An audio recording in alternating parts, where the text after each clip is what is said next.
Just one of the advantages of not shooting a deer is I get to sit and watch and drink beer. Hey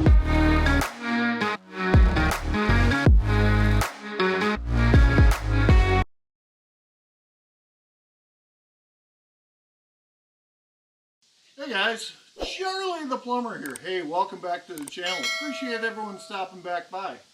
So today we're going to give you a little demonstration on how I skin a deer. Everyone does it completely different. This is just what I do. Most of you guys that are watching the channel, you know how to skin a deer, but people that don't know how, we're going to give them a little demonstration. So this is a 9-point I shot last night in Michigan. Sunrise side at what we call Shady Acres, our place that we've had for many years. And what we do is after we shoot a deer, we gut it out. We don't gut it in the woods. We have side-by-sides here. So we throw them in the side-by-side. We drag them out to the field. And I actually leave it right inside the side-by-side. That way I don't have to bend over. I'm old. I'm a little bit chunky, as you can say. Big boned is what they say. So we'll lay that deer right in the back of the side-by-side. We get everything cleaned out, get everything cut loose, and then you just pull out and it flops right down on the ground and you can pull away. And then what we'll do, again, everyone does it different. We bring this deer up to the barn where it's at now, or up next to the house. And what we do is we take a garden hose. We rinse it all out. We rinse all the blood out.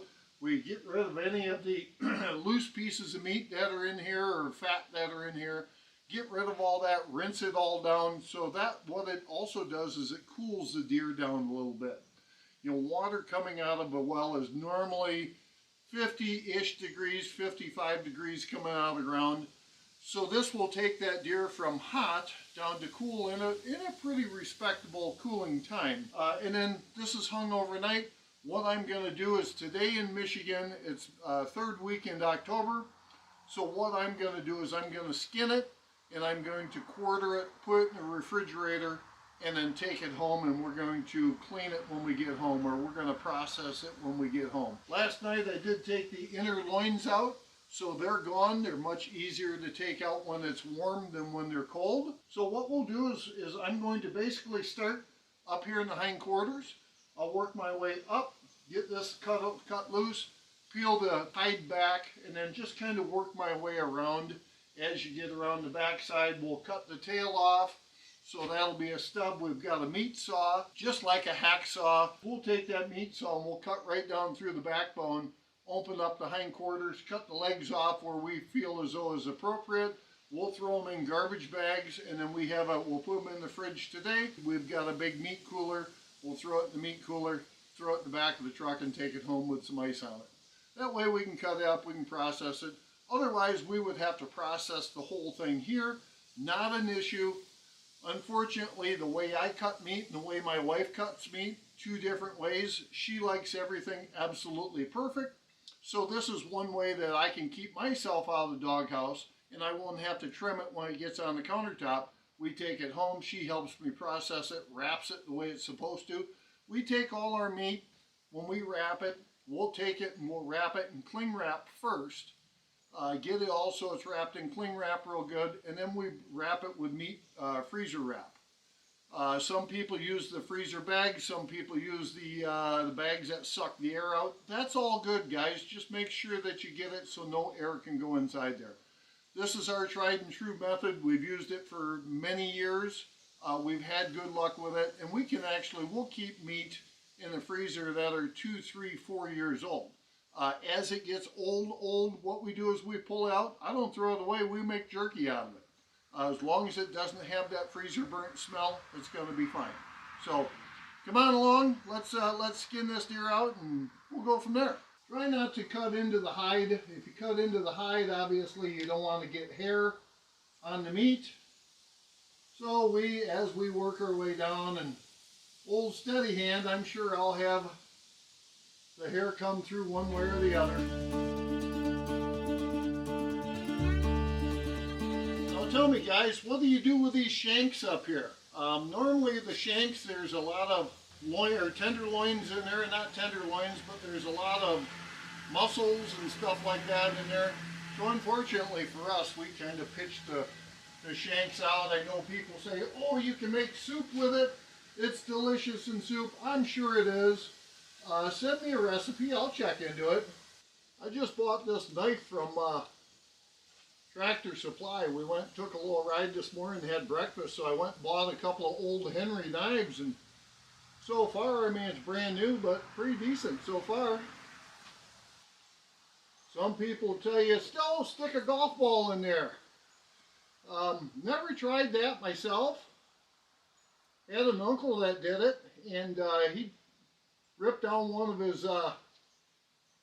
his trusses in his garage because the golf ball and the deer and going too fast and all that stuff really didn't work out. So once you get this thing opened up on the skin, I mean, you can get where it will actually pull somewhat decent.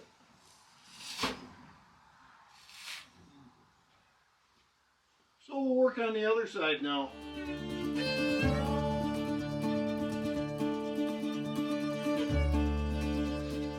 I've got this deer hung with a, oh, I'm going to draw a blank on here, but a couple of hooks. And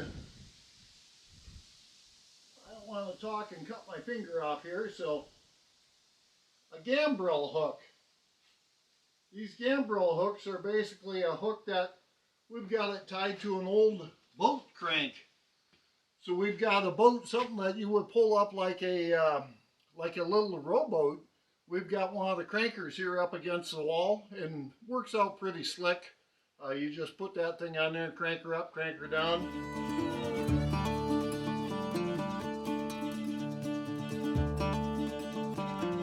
So this one, once we get down around the ribs, we got to be careful because this broadhead that we used actually went through one side of the deer and didn't come out the other side.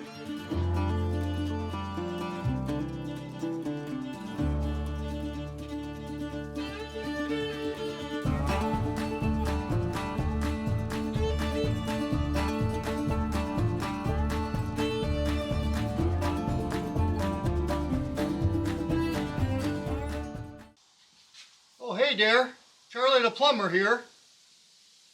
Limited edition Bush Latte.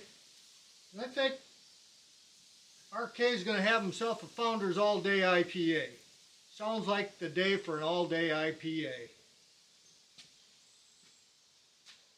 You guys know him, 16-foot deer blind guy. That's me.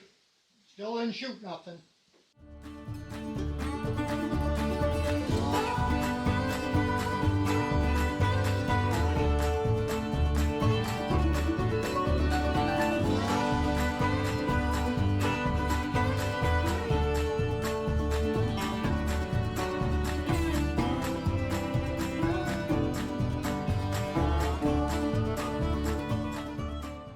I opened your eyes for the people that aren't hunters, and for you guys that are hunters, gals, whoever it may be, fire me a text, Instagram, Facebook, something, and tell me, hey, Charley the Plumber, you should have done this.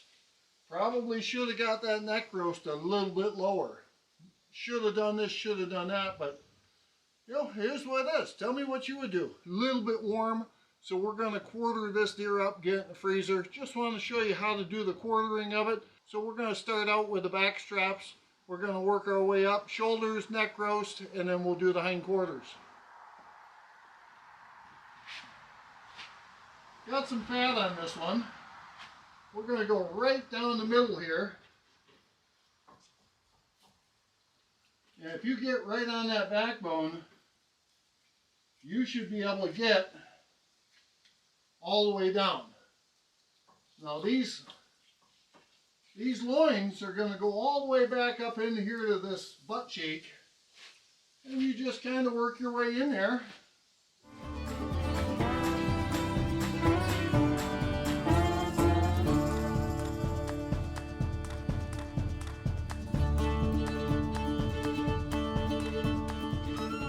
Just one of the advantages of not shooting a deer is I get to sit and watch and drink beer.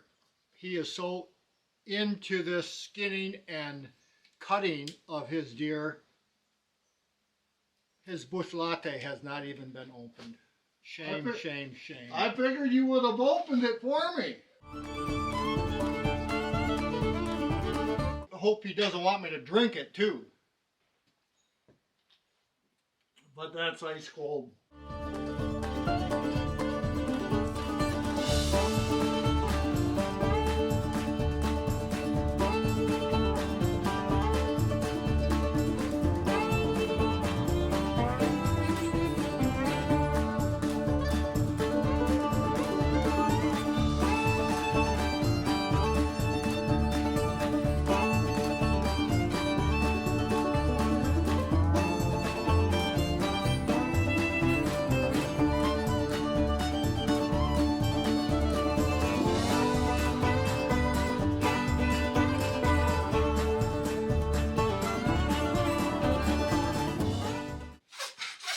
See what happens when I leave him for a second?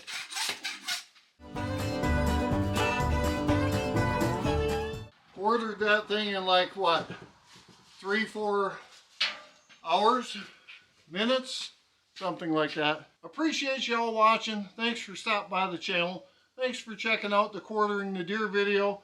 I'm sure there's better ways. Tell me how you guys do it. I would be interested in a different type of saw, because as you can see, I'm out of breath, I'm fat, I'm old, but we got the job done. Got the 9-point, got meat in the freezer. So appreciate everyone stopping by the channel.